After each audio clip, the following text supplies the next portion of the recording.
요한복음 21장.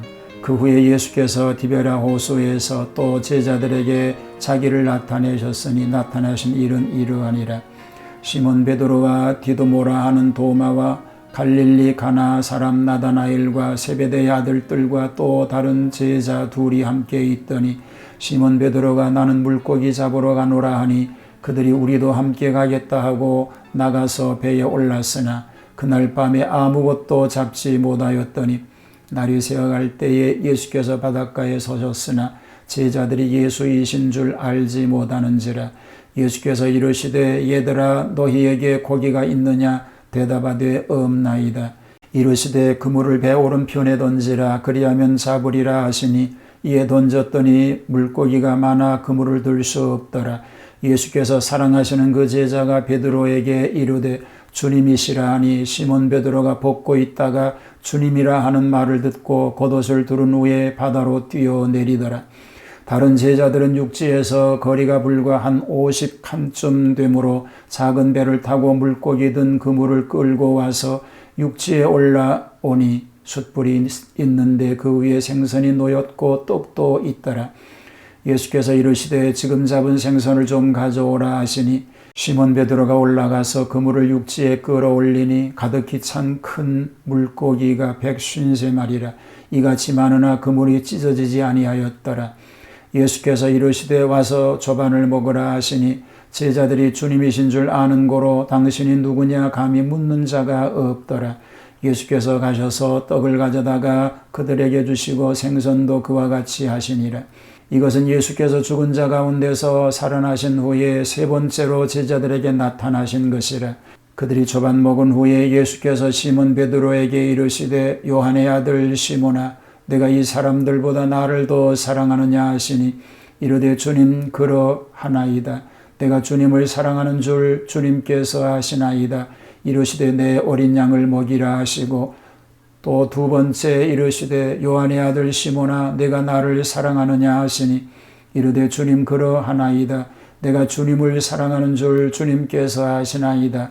이르시되 내 양을 치라 하시고 세 번째 이르시되 요한의 아들 시몬아 내가 나를 사랑하느냐 하시니 주께서 세 번째 내가 나를 사랑하느냐 하심으로 베드로가 근심하여 이르되 주님 모든 것을 아시오매 내가 주님을 사랑하는 줄을 주님께서 아시나이다. 예수께서 이르시되 내 양을 먹이라. 내가 진실로 진실로 네게 이르노니 내가 젊어서는 스스로 띠뛰고 원하는 곳으로 다녔거니와 늙어서는 내 팔을 벌리리니 남이 내게 띠띠우고 원하지 아니하는 곳으로 데려가리라. 이 말씀을 하시면 베드로가 어떠한 죽음으로 하나님께 영광을 돌릴 것을 가리키시밀러라. 이 말씀을 하시고 베드로에게 이르시되 나를 따르라 하시니 베드로가 돌이켜 예수께서 사랑하시는 그 제자가 따르는 것을 보니 그는 만찬 속에서 예수의 품에 의지하여 주님을 파는 자가 누구오니까 묻던 자더라. 이에 베드로가 그를 보고 예수께 여짜오되 주님 이 사람은 어떻게 되겠사옵나이까? 예수께서 이르시되 내가 올 때까지 그를 머물게 하고자 할지라도 내게 무슨 상관이냐 너는 나를 따르라 하시더라. 이 말씀이 제자들에게 나가서 그 제자는 죽지 아니하겠다 하였으나 예수의 말씀은 그가 죽지 않겠다 하신 것이 아니라 내가 올 때까지 그를 머물게 하고자 할지라도 네게 무슨 상관이냐 하신 것이로라. 이 일들을 증언하고 이 일들을 기록한 제자가 이 사람이라. 우리는 그의 증언이 참된 줄 아노라. 예수께서 행하신 일이 이 외에도 많으니 만일 낱낱이 기록된다면 이 세상이라도 이 기록된 책을 두기에 부족할 줄 아노라. 부활하신 예수님의 나타나심이 11번입니다. 그 대부분이 예루살렘을 중심으로 나타났습니다. 이제 갈릴리 디베랴 바다에서 제자들에게 다시 나타나셨는데 이번의 순서를 살펴보면 7번째 나타나신 일이 됩니다. 자, 오늘은 요한복음 마지막 장 21장을 함께 살펴보겠습니다. 디베랴 바닷가에 나타나신 예수님이지요. 부활하신 후 20여일 후가 되는 것 같습니다.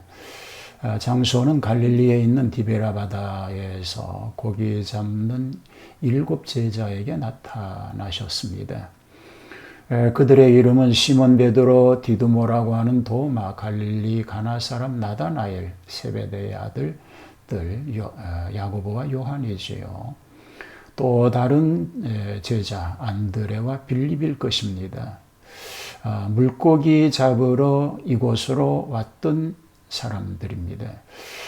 시몬 베드로는 본래 갈릴리 바다의 어부 출신으로 주님께 부름을 받을 때 이제 후로는 사람을 낚는 어부가 되라는 말씀으로 출발하였는데 3년간이나 따라다니면서 사도로서의 훈련을 받고 부활하신 예수님을 벌써 3번이나 만나 뵈었고도 아직 영역을 회복하지 못하고 육신적 사업인 물고기 사냥을 위하여 옛 일터인 티베라 바다로 오게 되었습니다.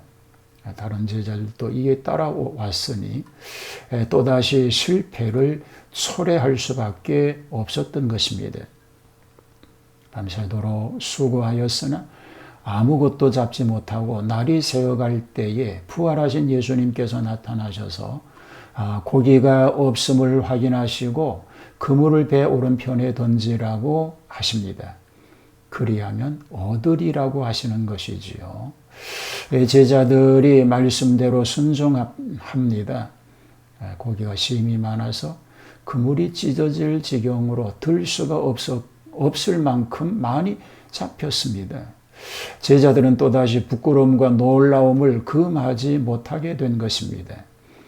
자, 계속해서 베드로와의 관계를 소개합니다. 뜻밖의 큰 어회계에 놀란 요한이 3년 전의 표적을 기억하게 되었습니다.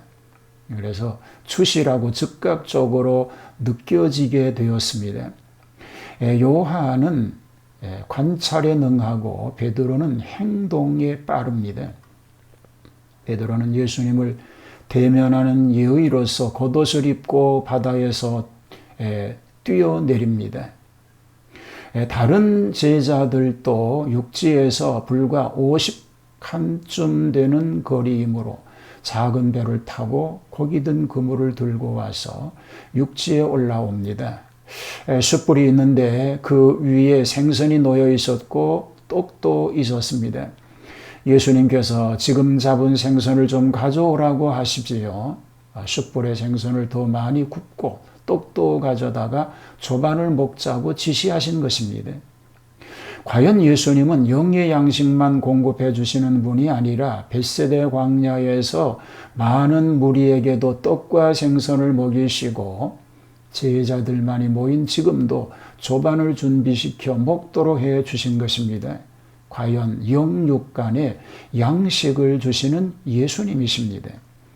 큰 물고기가 153마리나 되었습니다. 그물이 찢어지지 않은 것도 희한한 일이었습니다. 이제는 제자들이 주님이신 것을 너무 확실히 인정하였기 때문에 당신이 누구냐라고 감히 묻는 자가 없었습니다. 이 사건이 부활하신 후에 3번째로 제자들에게 나타나신 일입니다. 주님이 부활하신 전체적 순서를 보면 7번째가 됩니다. 막달라 마리아에게, 무덤에서 돌아가는 여자들에게, 베드로에게, 엠마오로 가던 2 제자에게, 10 제자에게, 그리고 11 제자가 있을 때에, 그리고 이번 7 제자가 있는 자리에 예수님이 나타나신 것입니다. 여기서 3번째라고 하는 것은 제자들에게 집단적으로 나타나신 것을 말합니다. 도마가 빠진 10 제자에게 나타나시고, 도마가 있을 때 11 제자에게 나타나시고, 이번이 꼭 3번째가 되는 것입니다. 자, 여기서 우리는 베드로와 요한의 모습을 다시 보게 됩니다. 베드로에게 주신 사명이 있습니다. 제자들이 다 조반을 먹은 후에 수제자인 베드로와의 사랑 문답이 전개됩니다. 물론 이 문답은 베드로 개인만의 문답은 아니겠고 모든 제자를 상대하였으나 특히 베드로와 문답이 된 것입니다. 예수님을 3번 모른다고 한 베드로에게 또한 예수님께서도 3번 그의 사랑을 다짐하십니다. 더구나 숯불 곁에서 실수했던 그에게 또다시 숯불 곁에서 이렇게 물으시는 것입니다. 끝없는 반성과 은총을 일으켜주는 장면입니다. 이 사람들보다 나를 더 사랑하느냐고 물으셨으니 다 주를 버릴지라도 나만은 라고 하던 베드로에게 그 독선적 태도를 경계하면서 이 사람들보다 나를 더 사랑하느냐고 추궁하심으로 다시금 큰 각오를 촉구합니다. 3번씩이나 거듭되는 재촉의 질문에 베드로는 아마도 땀을 흘리면서 대답하였을 것 같습니다. 주여 모든 것을 아시오며 내가 주를 사랑하는 줄을 주께서 아시나이다라고 주님의 전지성을 인정하고 솔직한 사랑의 고백을 드렸습니다. 내 양을 먹이라, 내 양을 치라, 내 양을 먹이라고 연거푸 3번씩이나 다짐하시는 그 분부의 말씀을 하시고 있습니다. 그러나 이 문답의 중심 뜻은 다른 제자들에게 비록 베드로가 실수가 많았을지라도 여전히 저를 다른 제자들보다 나은 것을 암시함으로 그를 영도자의 위치에 올라서도록 주께서 그렇게 하신 것이지요. 승천하신 후에도 제자들의 모임의 머리가 되어 혼란이 없도록 예방하신 의미를 가지고 있습니다. 베드로의 신앙 고백, 베드로의 소망 고백, 베드로의 사랑 고백을 생각하게 됩니다. 베드로의 순교 예언에 대한 얘기가 이어집니다.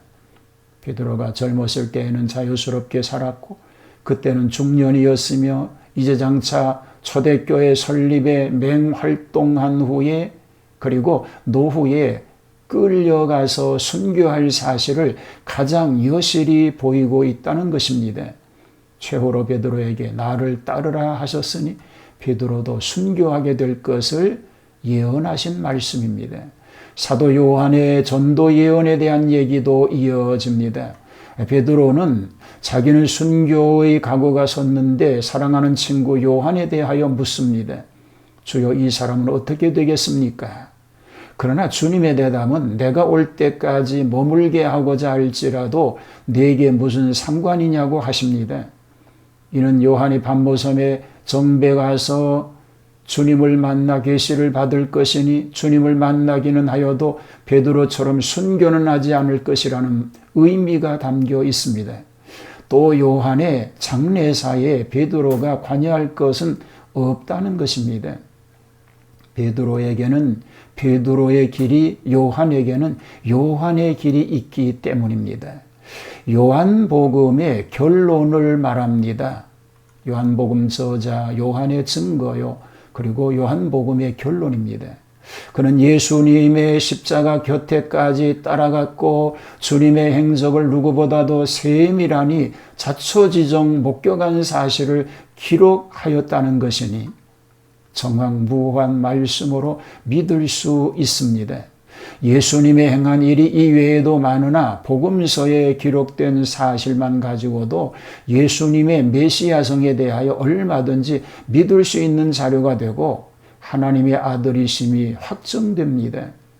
이상의 사실을 내용이 빈약하거나 증거가 희미해서 못 믿겠다고 한다면 그 외에 아무리 산적한 사료를 제시해도 믿지 않을 것이라는 의미를 담고 있는 것입니다. 예수님의 사적을 세밀하게 기록한다면 세상이라도 책을 두기에 부족할 것이라고 한 말은 과장이 아닙니다. 복음의 무한대성을 찬탄하는 말이라고 할 수 있습니다. 진리의 말씀을 깨닫고 말씀을 따라 순종하고 약속하신 복을 받아 누리는 복된 승리자가 다 되시기를 주님의 이름으로 축복합니다. 하나님, 주님의 말씀을 따라 순종하며 살게 하여 주시옵소서. 요한복음을 오늘 마지막 읽으면서 복음서에 기록됐던 말씀의 진리를 깨닫게 하시고 깨달은 대로 삶에 적용함으로 믿음의 승리자가 다 되게 하여 주옵소서. 예수님 이름으로 기도하옵나이다. 아멘.